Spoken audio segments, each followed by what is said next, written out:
عشق نبی میں کیا بتلاؤں، کیا کیا میں نے پایا ہے۔ عشق نبی میں کیا بتلاؤں، کیا کیا میں نے پایا ہے۔ ان کا ثنا خواں ان کا بھکاری یہ ادنا کہلایا ہے۔ ان کا ثنا خواں ان کا بھکاری یہ ادنا کہلایا ہے۔ صلی علی رسول کریم، اما بعد، اعوذ باللہ من الشیطان الرجیم، بسم اللہ الرحمن الرحیم۔ الصلاۃ والسلام علیک یا سیدی یا رسول اللہ، الصلاۃ والسلام علیک یا سیدی یا حبیب اللہ۔ تمام دیکھنے والوں کو سرور مدینی کی جانب سے السلام علیکم ورحمۃ اللہ وبرکاتہ۔ پروگرام بزم نور میں ایک بار پھر آپ کا خیر مقدم ہے۔ حضور نور مجسم سرکار دو عالم صلی اللہ علیہ وآلہ وسلم کا ارشاد ہے، آپ فرماتے ہیں کہ ایک شب شعبان المعظم میں ایسی آتی ہے جس میں اللہ تعالیٰ بنی کلب کی بکریوں کے بالوں کے برابر لوگوں کو جہنم کی آگ سے نجات عطا فرماتا ہے۔ الحمدللہ کہ آج وہی رات ہمیں بھی اللہ تعالیٰ نے میسر کر دی ہے، یعنی شب برات 15ویں شب شعبان المعظم میں آج ہم آپ کے سامنے بیٹھے ہیں، اور اسی شب برات کے موضوع پر آج بزم نور میں خصوصی پروگرام کر رہے ہیں۔ میرے ساتھ جو شخصیات موجود ہیں شب برات پر، ہم ان سے بہت کچھ سیکھیں گے انشاءاللہ۔ میرے ساتھ موجود ہیں علامہ صدیق احمد قادری صاحب اور ثنا خواں حافظ و قاری محمد ناصر صدیقی صاحب۔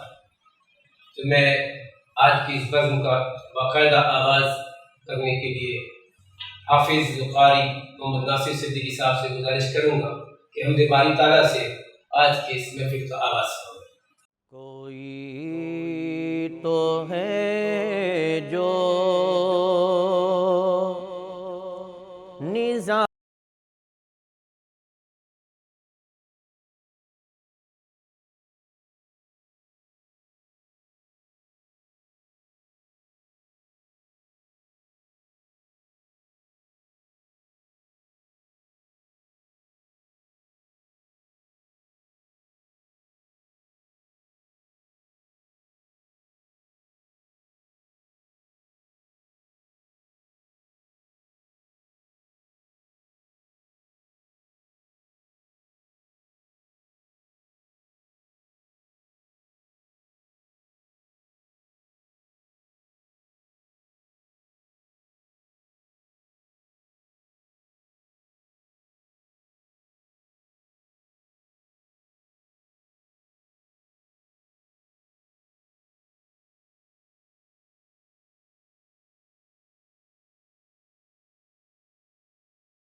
ہستی چلا رہا ہے، وہی خدا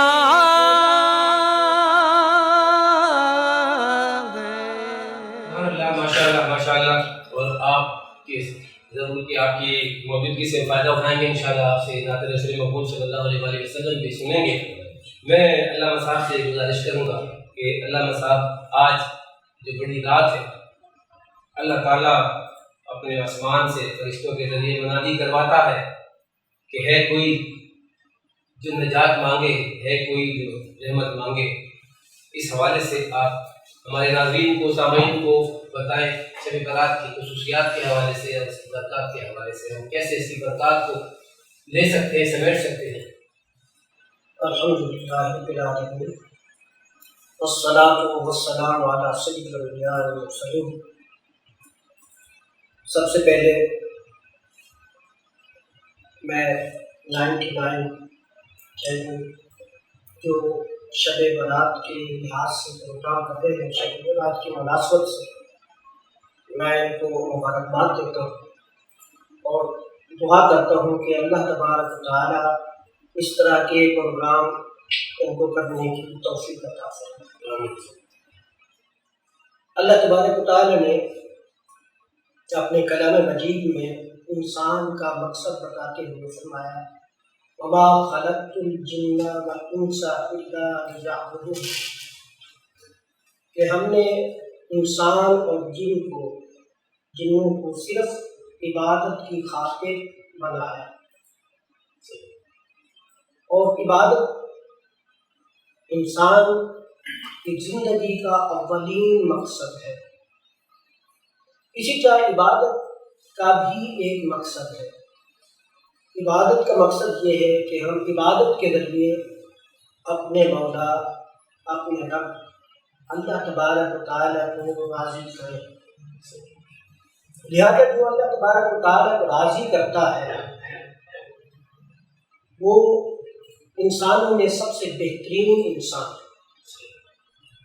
جب یہ پتہ چل گیا ہمیں قرآن مجید سے کہ انسان کی زندگی کا مقصد عبادت ہے اور عبادت کا مقصد اللہ تعالیٰ کی رضا ہے، تو عبادت جب مقصد ہے تو اس کے لیے لازم ہے کہ آدمی یہ دیکھے کہ عبادت کا کون سا موقع میرے لیے ہے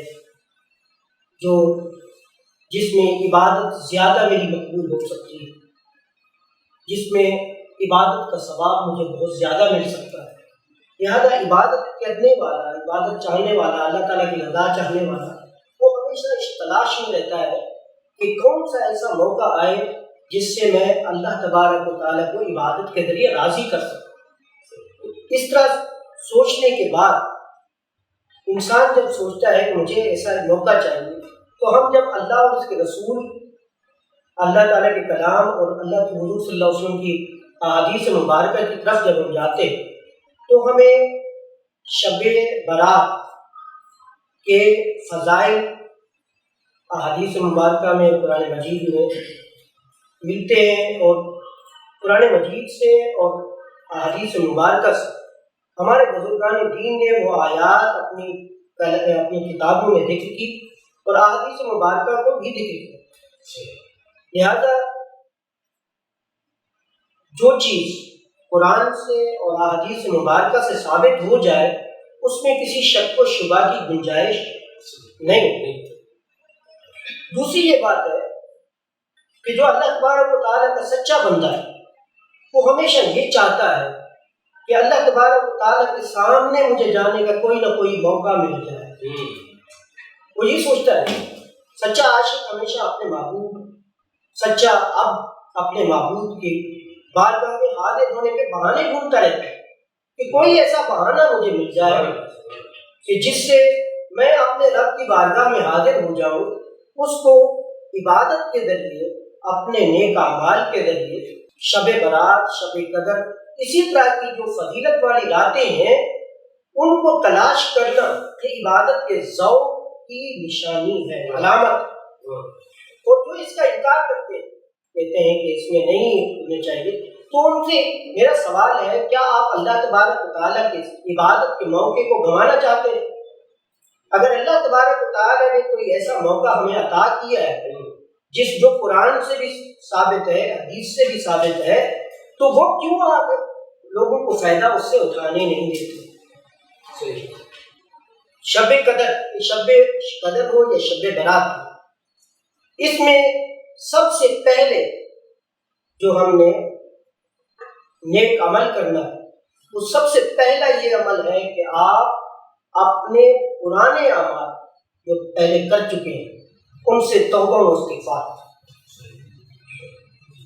جب تک توبہ و استغفار نہیں ہوتا اس وقت تک اگلا عمل آپ کا قبول نہیں ہوتا۔ تو آپ پہلے تو شب برات میں اپنے آپ سے پوچھیں کہ کون سے میں نے کوئی ایسے گناہ کیے جو اللہ تبارک و تعالیٰ کی بارگاہ کے لائق، جانے کے بارگاہ کے لائق نہیں، اور مجھے ان گناہوں کی وجہ سے دوزخ میں جانا پڑ سکتا ہے، میرا رب ناراض ہو سکتا ہے مجھ سے۔ لہذا ان گناہوں کو یاد کر آپ نے ایک بار نہیں، شب برات میں اگر جتنا مرتبہ بھی آپ کو موقع ملے دل ہی دل میں نادم ہو کے اپنے رب سے استغفار کریں، توبہ کریں۔ اس کے بعد دوسرے نمبر پہ آپ جتنا بھی مسلمان مسلم ہیں وہ اس چیز کا اہتمام کریں کہ اللہ تبارک و تعالیٰ کی آگے نافرمانی نہ اور عہد کریں کہ میں آئندہ شب برات کے بعد یا ان نیک راتوں کی عبادات کے بعد بھی میں اللہ تبارک و تعالیٰ کی نافرمانی نہیں کروں گا، اللہ تعالیٰ کے حکم کے مطابق چلنے کی کوشش کروں گا۔ ہمارے بہت بڑے بزرگ ہیں پیران پیر شیخ عبد القادر جیلانی رضی اللہ تعالیٰ عنہ، آپ کی کتاب ہے فتوح الغیب، آپ اس میں فرماتے ہیں ایمان کا سب سے کم ترین درجہ یہ ہے کہ آدمی مسلمان مومن تین باتوں کا اہتمام کر۔ آپ فرماتے ہیں اس سے کم درجہ کوئی ہے ہی نہیں، تو تین باتوں کا وہ اہتمام، وہ تین باتیں کون سی ہیں؟ آپ فرماتے ہیں سب سے پہلے انسان مسلمان یہ سوچے کہ اللہ تبارک و تعالیٰ نے جو اسے احکامات دیے ہیں اس پر نہایت توجہ سے عمل کرنے کی کوشش کرے۔ دوسری بات یہ ہے کہ اللہ تبارک و تعالیٰ نے جن کاموں سے ہمیں روکا ہے ان کاموں سے ہمیں روک جانا چاہیے۔ تیسری بات آپ فرماتے ہیں کہ مسلمان کے لیے لازم ہے وہ یہ ہے کہ اللہ تبارک و تعالیٰ کی تقدیر اچھی بری پر آدمی ایمان رکھے، اچھی تقدیر ہو شکر ادا کرے، اگر اس کو کسی قسم کی مسائل کا سامنا ہے، بیماری کا سامنا ہے، اس پر صبر کرنے سے روشن۔ اور سرکار دو عالم صلی اللہ علیہ وسلم نے فرمایا اتق المحارم تکن اعبد الناس، کہ حرام کام سے بچ جاؤ، آپ سے زیادہ عبادت گزار کوئی نہیں۔ تو لہذا اس میں اس رات میں مسلمان یہ عہد کرے کہ آئندہ میں اللہ تبارک و تعالیٰ کی نافرمانیوں کے کام نہیں کروں گا۔ اس کے بعد پھر آدمی جب یہ عہد کر لے تو پھر اس کے بعد جب عبادت کرتا ہے تو اس کی عبادت میں رنگ ہے۔ ہمارے مسلمانوں کا طریقہ ہے، اللہ تبارک و تعالیٰ کا لاکھ لاکھ شکر ہے کہ وہ ایسی راتیں جیسے شب برات، اس میں بہت زیادہ طریقے سے اجتماعی دعا بھی کرتے ہیں، عبادات بھی کرتے ہیں، مسجدوں میں جمع ہوتے ہیں، تو یہ بھی بہترین بات ہے، بہت اچھی بات ہے، کیونکہ ایسی راتوں کی قدر کرنی چاہیے، ایسی راتوں میں ہمیں زیادہ سے زیادہ عبادت کرنی چاہیے، اس میں کوئی شک نہیں۔ لیکن ہمارے کچھ لوگ ایسے ہیں کہ وہ پورا سال اللہ تبارک و تعالیٰ کی نافرمانیوں میں لگے رہتے ہیں، اللہ تبارک و تعالیٰ کو یاد نہیں کرتے، نماز پنجگانہ ادا نہیں کرتے، حقوق و لباس جو ہوتے ہیں وہ ادا نہیں کرتے، تو اس کے بعد جیسے ایسی راتیں آتی ہیں تو وہ اجتماعی طور پر پھر حاضر ہو جاتے ہیں اور یہاں آ کے مختلف قسم کی عبادات، مختلف قسم کی دعائیں، ذکر اذکار کرتے ہیں. اس میں شک نہیں، یہ اچھی بات ہے، لیکن ہمیں یہاں دنیا میں کامیابی حاصل کرنی ہے اور آخرت میں بھی کامیابی حاصل کرنی ہے، اپنے مولا کو بھی راضی کرنا ہے. لہٰذا اگر آپ نے اتنا تک صرف عبادت کرنی ہے تو پھر دنیا میں اس کا اثر دیکھنے کو نہیں. دنیا میں اگر ہم کامیابی چاہتے ہیں، ہم چاہتے ہیں کہ مسلمان پوری اقوام عالم پر غالب آ جائے، عالم کفر مغلوب ہو جائے، تو پھر عبادت کی صحیح نیت اسے کرنی ہوگی. صحیح نیت کرنے کے بعد اخلاص کے ساتھ جب اپنے مولا کی عبادت کرے گا تو پھر اس کا دل روشن ہوگا، فرائض پورے کرے گا. اللہ کو میں پہلے بتا چکا ہوں جیسے کہ 3 چیزیں جیسے بتا چکا لازمی ہے، تو جب اس چیز کا عہد کرتا ہے تو پھر اللہ تبارک و تعالیٰ اس کو دنیا میں کامیابی عطا کرے گا. حضرت میں عرض کروں گا کہ شب برات کے حوالے سے جو احادیث مبارکہ آئی ہیں تو اس پر بھی ذرا سے روشنی ڈالیے گی. بڑی اچھی بات ہے. اللہ تبارک و تعالیٰ نے پہلے تو کلام مجید میں سورہ دخان 25واں پارہ، اس میں اللہ تبارک و تعالیٰ نے فرمایا حامیم والکتاب المبین. حامیم اور کتاب مبین کی قسم، انا انزلناہ فی لیلۃ مبارکہ انا کنا منذرین، کہ ہم نے اس کلام مجید کو مبارک رات میں اتارا اور ہم ہی ڈرانے والے ہیں. اس میں آگے فرمایا فیہا یفرق کل امر حکیم، اس میں ہر اچھے کام کا فیصلہ کیا جاتا ہے، تفریق کی جاتی ہے، اچھے اور برے کی تفریق بھی کی جاتی ہے، الگ الگ کیے جاتے ہیں، کام سونپے جاتے ہیں. تو اس میں مفسرین علماء کی 2 رائے ہیں.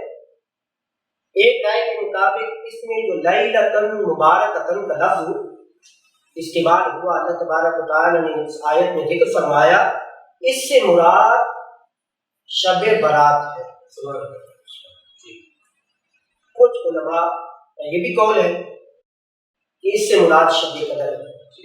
ہمارا اللہ تعالیٰ کا شکر ہے اہل سنت کے جتنا بھی علماء ہے وہ صحیح رائے کے طور پر آپ کو دونوں اقوال بتا دیے کہ شب قدر بھی مراد ہے، شب برات بھی مراد ہے. جو بھائی اس سے شب قدر مراد لینا چاہتا ہے فبیا لے، اچھی بات ہے.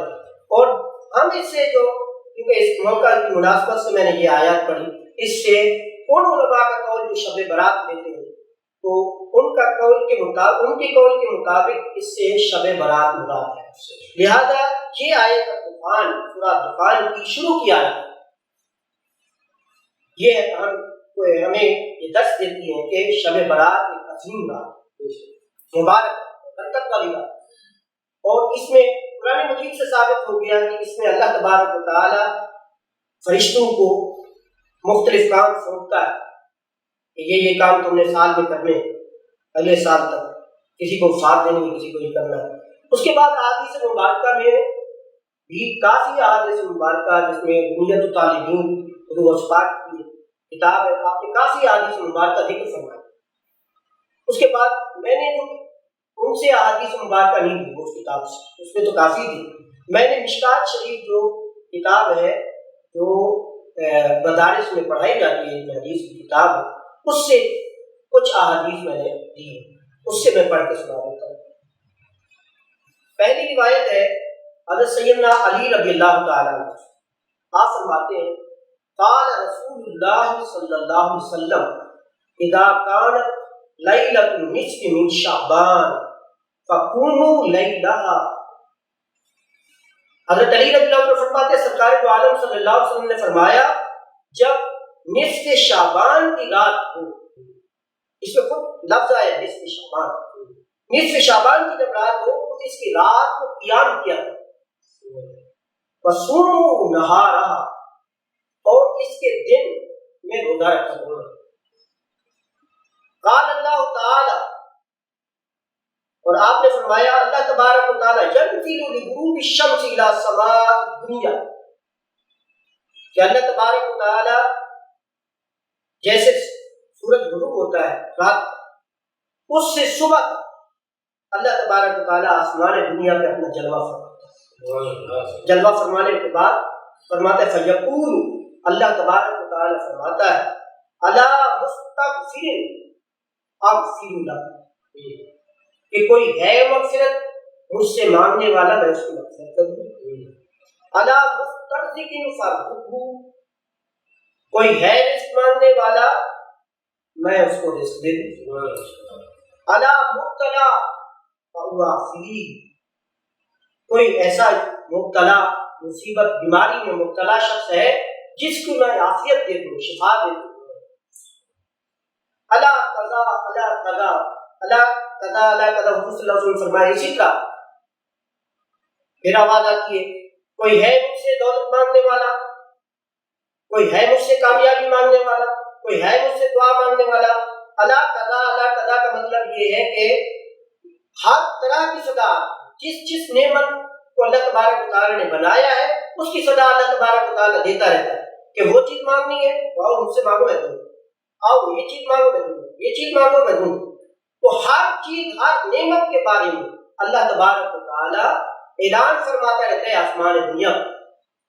تو یہ احادیث مبارکہ مشکوٰۃ شریف میں لکھی ہوئی ہے۔ اس کے علاوہ ایک اور حدیث ہے حضرت بی بی عائشہ صدیقہ رضی اللہ تعالی عنہا، آپ نے ایک مرتبہ بستر پر سرکار دو عالم صلی اللہ علیہ وسلم کو ایک رات نہ پایا، تو جیسے آپ کو ڈھونڈتے ڈھونڈتے جنت البقیع میں گئی تو سرکار دو عالم صلی اللہ علیہ وسلم، آپ نے آسمان مبارک کی طرف اپنا چہرہ مبارک اٹھایا ہوا، جب آپ کو دیکھا تو آپ نے حضرت بی بی عائشہ صدیقہ رضی اللہ عنہا سے فرمایا صلی اللہ علیہ وسلم، اور فرمایا ان اللہ تعالی ینزل لیلۃ النصف من شعبان الی السماء الدنیا، کہ اللہ تبارک و تعالی آسمان دنیا پر شعبان کی 15ویں شعبان کی رات اللہ تبارک و تعالی آسمان دنیا پر جلوہ فیغفر لأکثر من عدد شعر غنم کلب او بنی کلب، کہ اللہ تبارک و تعالی بنی کلب قبیلے کے جتنا بھیڑ بکریاں تھیں اس کے بالوں سے بھی زیادہ لوگوں کی مغفرت ہے۔ ایک مرتبہ میرے شیخ نے یہ حدیث پڑھی تو آپ نے میرا مسئلہ حل کر دیا۔ میرے ذہن میں آتا تھا کہ حضور صلی اللہ علیہ وسلم نے بنی کلب کا کیوں فرمایا، کسی اور قبیلے کا کیوں نہیں فرمایا؟ یہ ذہن میں ایک سوال پیدا ہوتا ہے کہ بنی کلب کو ہی کیوں حضور صلی اللہ علیہ وسلم نے پوائنٹ آؤٹ کیا، مطلب آپ کو اس کو ذکر کیا، کوئی اور قبیلے قریش کے باقی قبیلوں کو کیوں ذکر نہیں کرا؟ تو ہمارے شیخ نے مجھے مسئلہ بتایا، آپ نے تقریباً 40 سال ان میں حدیث پڑھایا۔ آپ نے فرمایا تقریر میں کہ بنی کلب جو قبیلہ تھا اس کی بھیڑ بکریاں باقی جتنا بھی قریش کے قبائل تھے ان سے زیادہ تھے، یہ تھی۔ اس کے بعد اور ایک روایت ہے حضرت بی بی عائشہ صدیقہ رضی اللہ تعالیٰ عنہ، سرکار دو عالم صلی اللہ علیہ وسلم نے اس رات آپ سے خطاب فرمایا، آپ کو فرمایا حل تدرین ما فی هذه اللیلہ، یعنی لیلۃ النصف من شعبان۔ سرکار نے فرمایا اے عائشہ کیا یہ جانتی ہیں کہ اس رات میں کیا ہوگا؟ آپ نے فرمایا قال ما فی یا رسول، حضرت بی بی عائشہ صدیقہ ام المؤمنین نے فرمایا کہ کیا ہوتا ہے یا رسول اللہ، کیا ہے؟ آپ نے فرمایا قال فیہا ان یکتب کل مولود بنی آدم، کہ اس رات لکھا جاتا ہے ہر پیدا ہونے والا بچہ، سال میں جتنا بھی پیدا ہونے والے بچے ہیں اللہ تبارک و تعالیٰ ان کے بارے میں فیصلہ جو فرماتا ہے اس رات میں۔ اس کے بعد فرمایا فی هذه السنہ، سارے مطلب سال میں جتنا بچہ پیدا ہوں گے ان کو اللہ تبارک و تعالیٰ لکھے اور فرشتوں کو دکھا دیتا ہے۔ وفیہا یکتب کل خالق بنی آدم، اور اسی رات ہی اللہ تبارک و تعالیٰ لکھ لیتا ہے ہر خالق، ہر وفات پانے والے کا نام اور فرشتوں کو دے دیتے۔ ایک قاعدہ میں عربی کا قاعدہ ذکر کروں کہ جب فیہا کا لفظ پہلے آ جائے جملے سے تو اس کا معنی ہوتا ہے کہ اسی رات میں ہی، اور راتوں میں نہیں۔ یہ عربی کا قاعدہ ہے کہ جب ہی کا معنی پیش کرنا ہوتا ہے عربی میں تو وہ کہتے ہیں کہ فیہا کا لفظ جو ہے پہلے لگا، جہاں جیسے حضور صلی اللہ علیہ وسلم نے، تو مطلب حضور یہ فرمانا چاہتے ہیں کہ اسی رات میں ہی ہر پیدا ہونے والے بچے کا نام لکھا جاتا ہے اور اسی رات ہر مرنے والے کا نام لکھا جاتا ہے۔ اور روایتوں میں آتا ہے کہ بہت سارے ایسے لوگ ہیں جن کو پتہ نہیں ہوتا، وہ بازاروں میں گھوم رہے ہوتے ہیں، خوشیاں منا رہے ہوتے ہیں، ان کو پتہ نہیں ہوتا ان کی موت کتنا ٹائم۔ بہت سارے ایسے لوگ ہوتے ہیں شادی کی خوشیاں منا رہے ہیں کہ میری شادی ہونے والی، ان کو پتہ نہیں کہ ان کی شادی ہو نہیں سکتی۔ بہت سارے کاروبار کے بارے میں سوچ رہے ہوتے ہیں کہ میرا کاروبار اتنا پھلے گا، اتنا یہ کرے گا، لیکن ان کو پتہ نہیں کہ اسی سال انہوں نے رخصت کر کے چلے جائیں۔ تو اس کے بعد اس رات میں ایک بس وَفِيهَا تُرْفَعُ أَعْمَالُهُمْ، اور اسی رات میں ہی لوگوں کے اعمال اللہ تبارک و تعالیٰ کے ہاں پیش کیے جاتے ہیں۔ وَفِيهَا تُنزَلُ أَرْزَاقُهُمْ، اور اسی میں ہی لوگوں کے رزق کا فیصلہ کیا جاتا ہے۔ آپ بتائیں یہ حدیث مبارکہ جس میں حضور صلی اللہ علیہ وسلم نے یہ فرمایا، اب کیا ایسی رات جو بٹنے کی رات ہے جس میں اللہ تبارک و تعالیٰ بانٹتا ہے، کیا ہمیں اس میں عبادت کر کے اپنے مولا کے پاس جا کے کیا یہ چیزیں نہیں لینی چاہیے؟ دنیا میں ہمیں کیا ان کی ضرورت نہیں ہے؟ دنیا میں کیا کاروبار کی ضرورت نہیں ہے، رزق کی ضرورت نہیں ہے، کس چیز کی اعمال قبول کرنے کی ضرورت نہیں ہے؟ ہر چیز کی آپ کو دنیا میں ضرورت ہے، آخرت میں ضرورت ہے۔ تو حضور صلی اللہ علیہ وسلم یہ فرما رہے ہیں ایک رات ایسی ہے جس میں یہ ساری چیزیں مل سکتی ہیں تمہیں۔ تو آپ کون سا ایسا بدبخت شخص ہوگا جو یہ کہہ کہ حضور نے فرمایا آج رات لے لو اور وہ کہہ کے نہیں لو۔ میں گزارش کروں گا ہمارے حافظ صاحب، قاری صاحب، ناصر صدیقی صاحب سے کہ وہ نعت رسول مقبول صلی اللہ علیہ وسلم پیش کریں۔ اپنی نسبت سے میں کچھ نہیں ہوں، اپنی نسبت سے میں کچھ نہیں ہوں، اس کرم کی بدولت بڑا ہوں، ان کے ٹکڑوں سے اعزاز پا کر، ان کے ٹکڑوں سے اعزاز پا کر، تاجداروں کی صف میں کھڑا ہوں، دیکھنے والوں مجھ کو نہ دیکھو، دیکھنا ہے اگر تو یہ دیکھو، دیکھنا ہے اگر تو یہ دیکھو،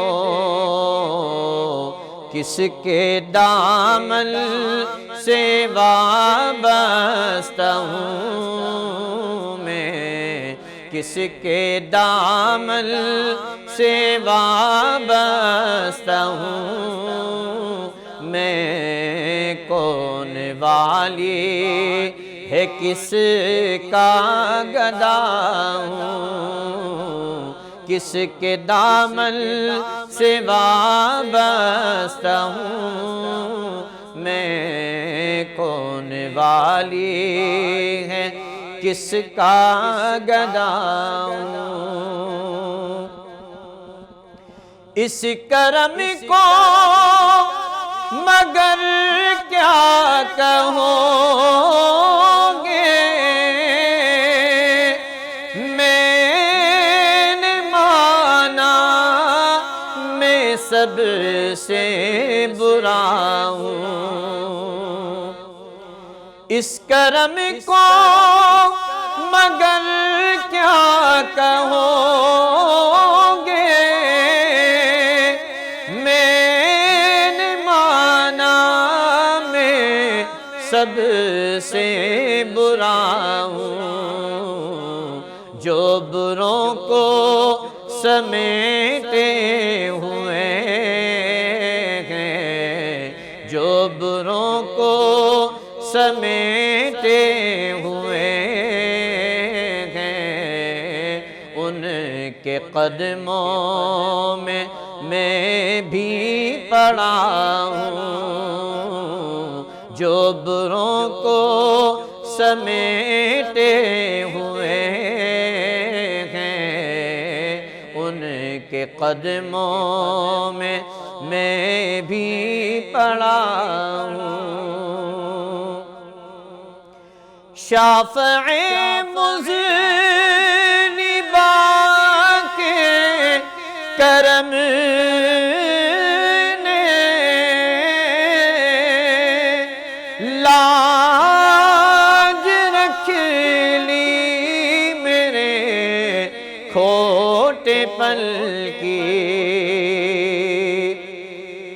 شافع مذنبا کے کرم نے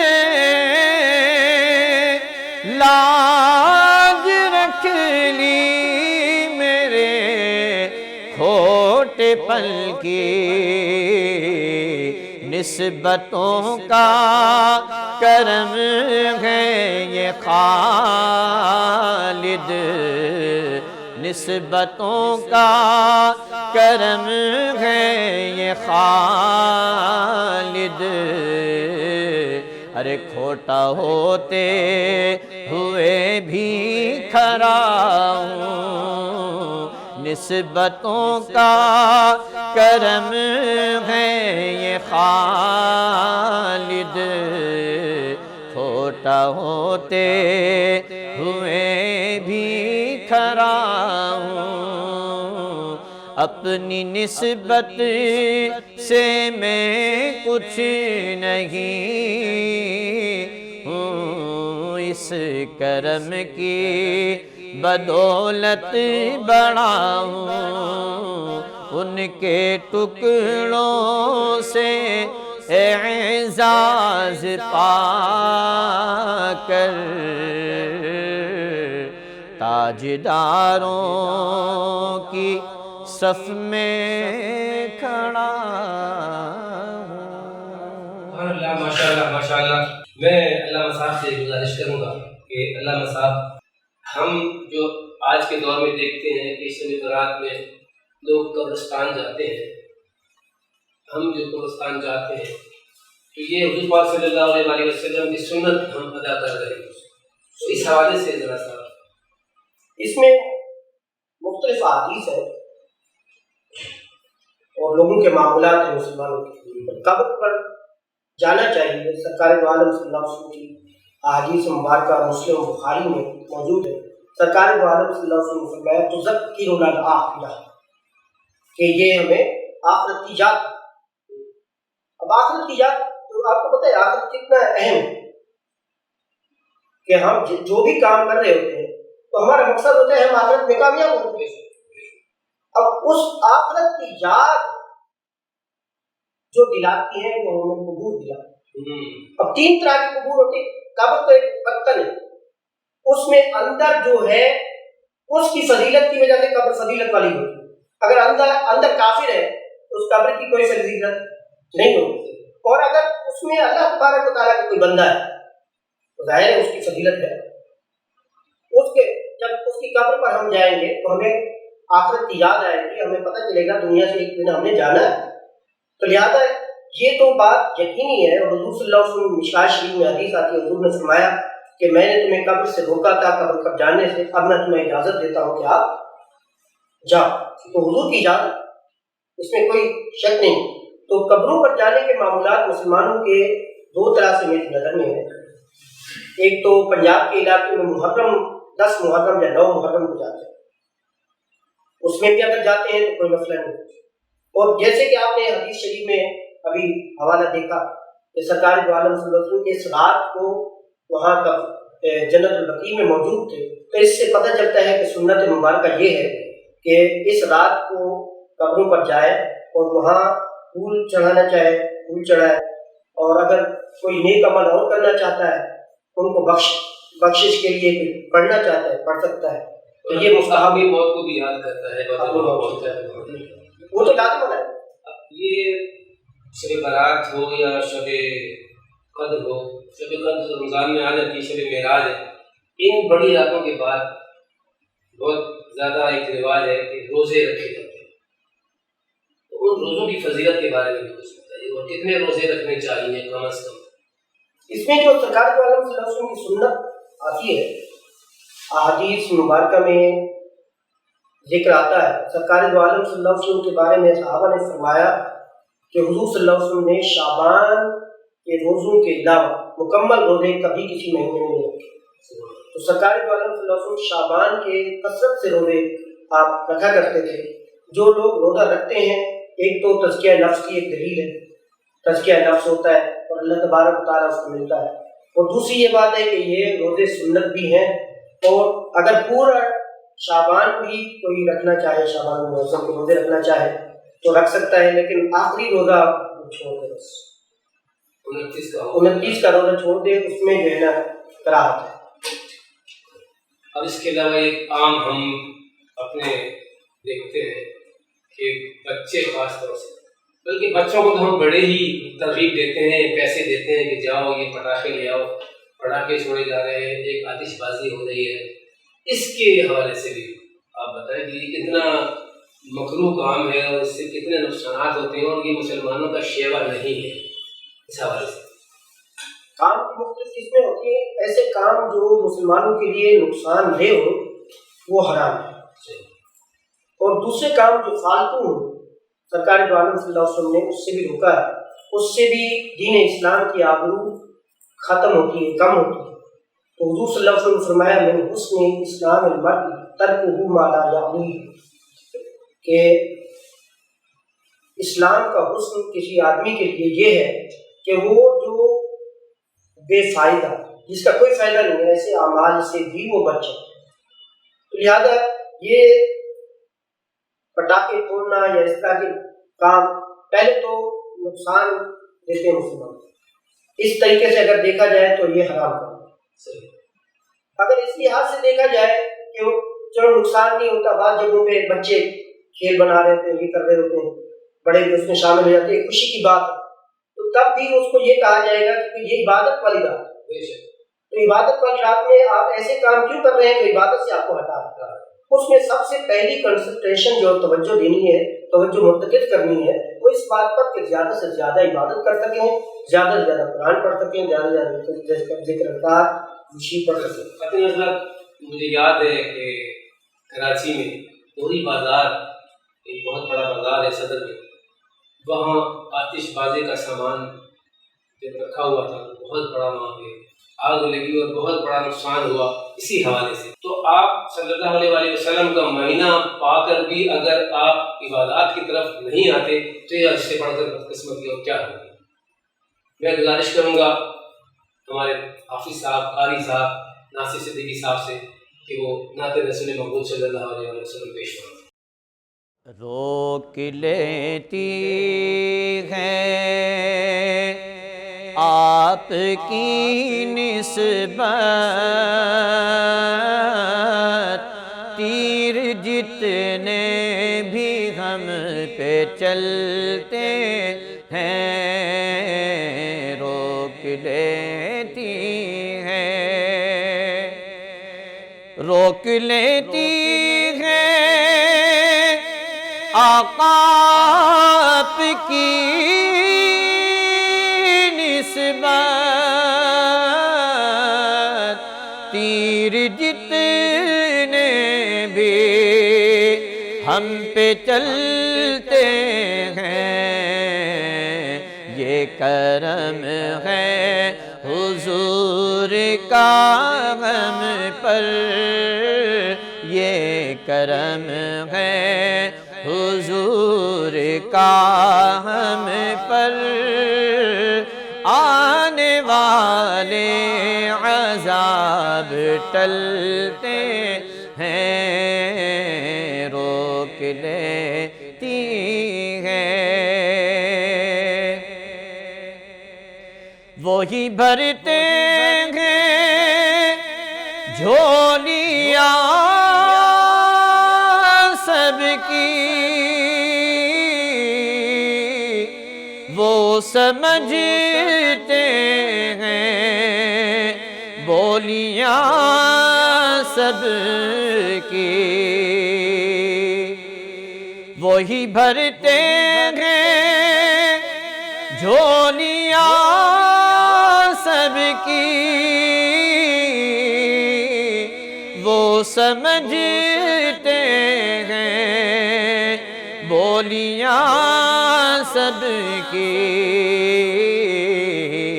آؤ دربار مصطفیٰ کو چلیں، آؤ دربار مصطفیٰ کو چلیں، کھوٹے سکے وہیں پہ چلتے ہیں۔ آؤ دربار مصطفیٰ کو چلیں، کھوٹے سکے وہیں پہ چلتے ہیں، روک لیتی ہیں۔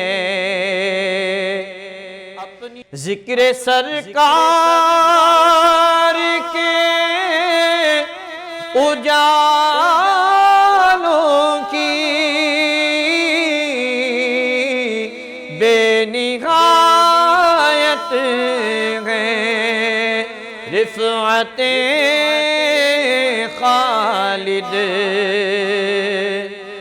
ذکر سرکار کے اجالوں کی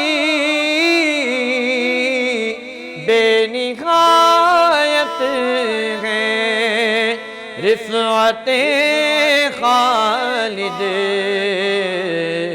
یہ اجالے کبھی نہ سمٹیں گے، یہ وہ سورج نہیں جو ڈھلتے ہیں، یہ اجالے کبھی نہ سمٹیں گے، یہ وہ سورج نہیں جو ڈھلتے ہیں۔ یہ کرم ہے حضور کا ہم پر،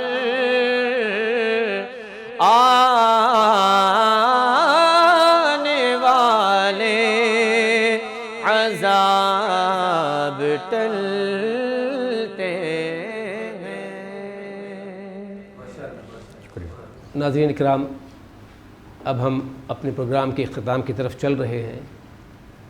آج کی رات جیسے کہ آپ جانتے ہیں کہ کتنی بڑی رات ہے۔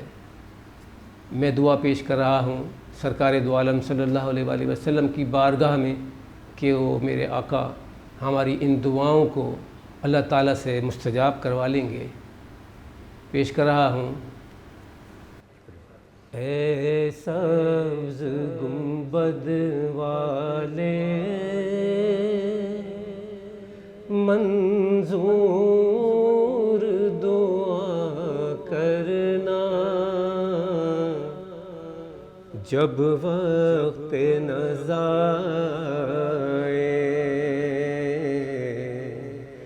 دیدار عطا کرنا۔ اے سبز گنبد والے منظور دعا کرنا،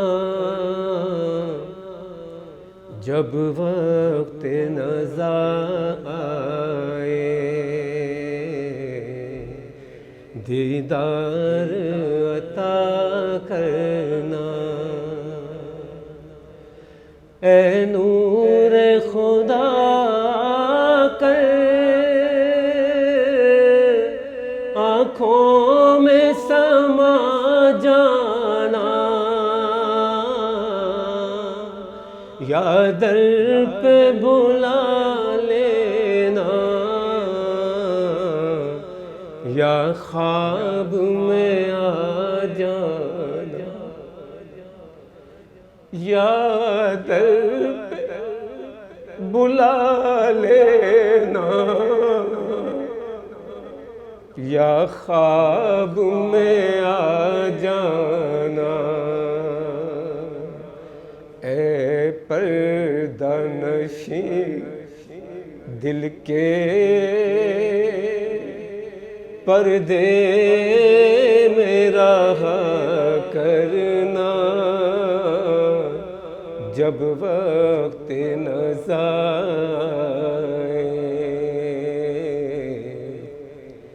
دیدار عطا کرنا۔ میں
محشر میں بھرم رکھنا،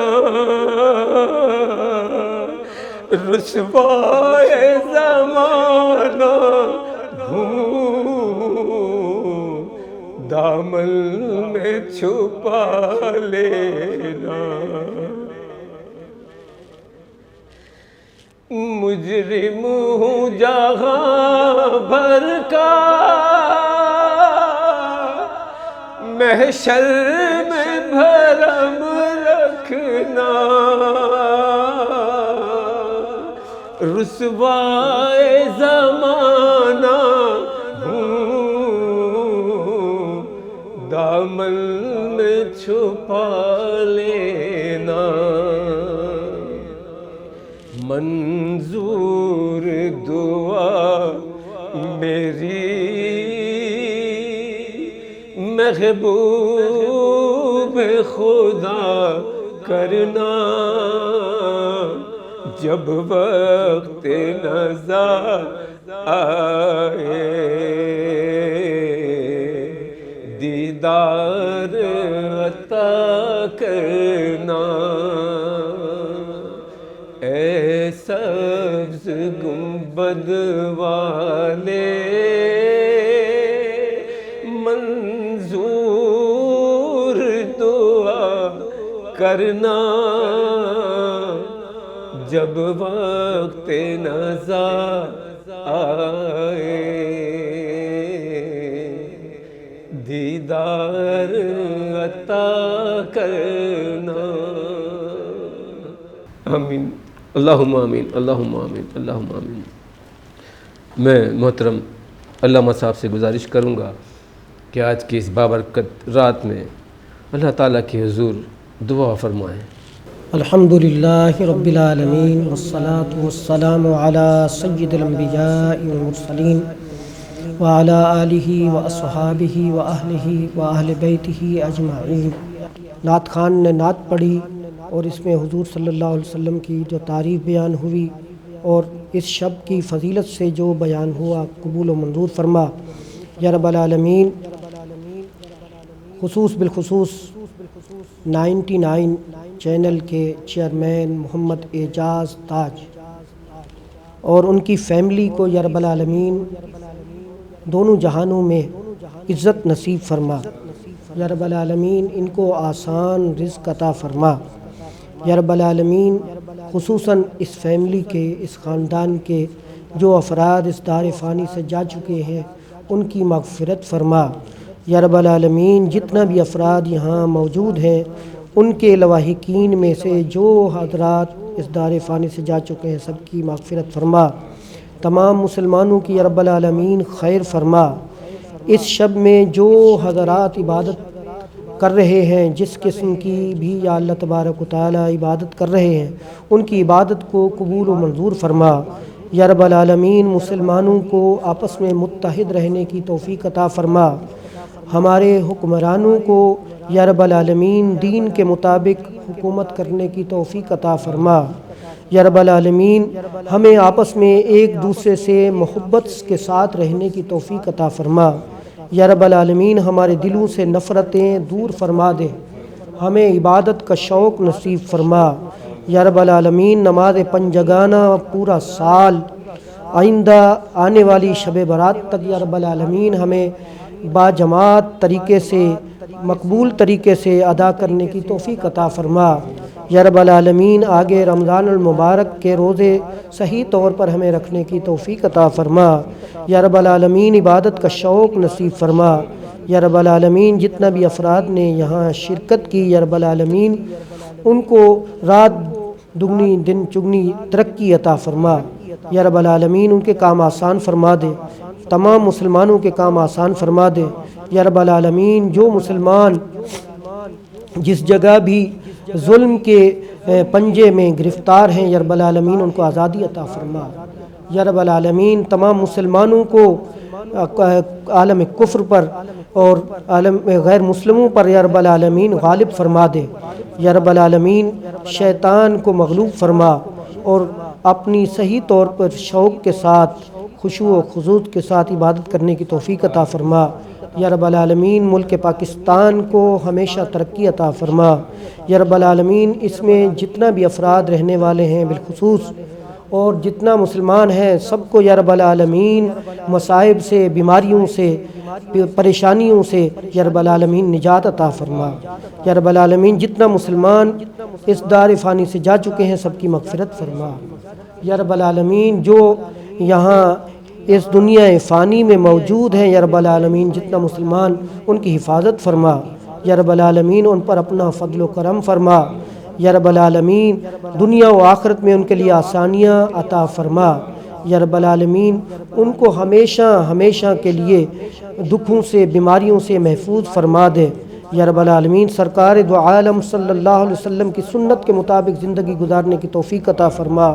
یا رب العالمین ہمارے نبی صلی اللہ علیہ وسلم کا عشق نصیب فرما، ہمارے نبی صلی اللہ علیہ وسلم کی محبت عطا فرما، قرآن مجید کی محبت عطا فرما، اسلام پر صحیح طور پر عمل کرنے کی توفیق عطا فرما، ایمان کے صحیح تقاضوں پر عمل کرنے کی توفیق عطا فرما۔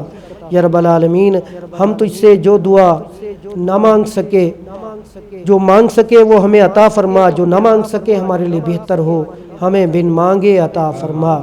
یا رب العالمین ہم پر اپنا فضل و کرم جاری و ساری فرما۔ ان اللہ و ملائکتہ یصلون علی النبی یا ایھا الذین آمنوا صلوا علیہ وسلموا تسلیما۔ اللہم صل علی سیدنا و مولانا محمد وعلی آل سیدنا و مولانا محمد وبارک وسلم۔ سبحان ربک رب العزت عما یصفون وسلام علی المرسلین والحمد للہ رب العالمین۔ عشق نبی میں کیا بتلاؤں، کیا کیا میں نے پایا ہے۔ عشق نبی میں کیا بتلاؤں،